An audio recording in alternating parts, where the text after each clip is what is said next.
Top quality और consistent performance के लिए सिर्फ सिल्वर पंप्स। टॉप क्वालिटी और कंसिस्टेंट परफॉर्मेंस के लिए सिर्फ सिल्वर पंप्स, नाम याद रखना। धुळे जिल्ह्याच्या पश्चिम पट्ट्यामध्ये मोठ्या प्रमाणात पाऊस झाल्यामुळे आता धुळे जिल्ह्यातील 3 प्रमुख धरणं भरलेली आहेत।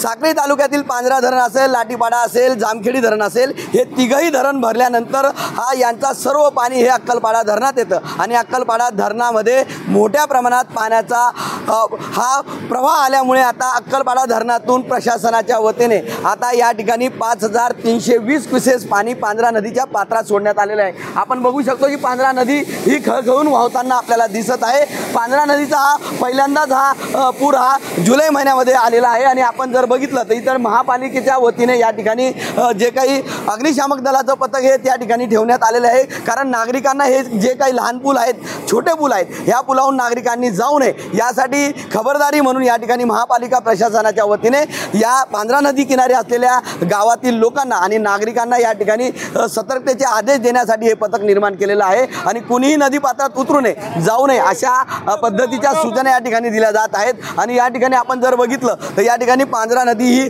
खळखळून वाहताना दिसत आहेत। विशेष म्हणजे साक्री तालुक्यातला पाण्याचा प्रश्न या पावसामुळे हा मिटलेला आहे, कारण साक्री तालुक्यातील प्रमुख जी धरणं आहेत ही सर्व धरणं आता भरून वाहत आहेत आणि विशेष म्हणजे धुळे महापालिकेला आणि धुळे शहराला पाणी पुरवठा करणाऱ्या अक्कलपाडा धरणात देखील मोठ्या प्रमाणात पाणी आल्यामुळे त्यातून देखील आता विसर्ग सुरू करण्यात आलेला आहे। त्यामुळे येणाऱ्या काळात देखील अशाच पद्धतीचा पाऊस जर पडला तर नक्की धुळे जिल्ह्याचा पाणी प्रश्न देखील मिटणार आहे। मनेश माजोळे, TV9 मराठी, धुळे।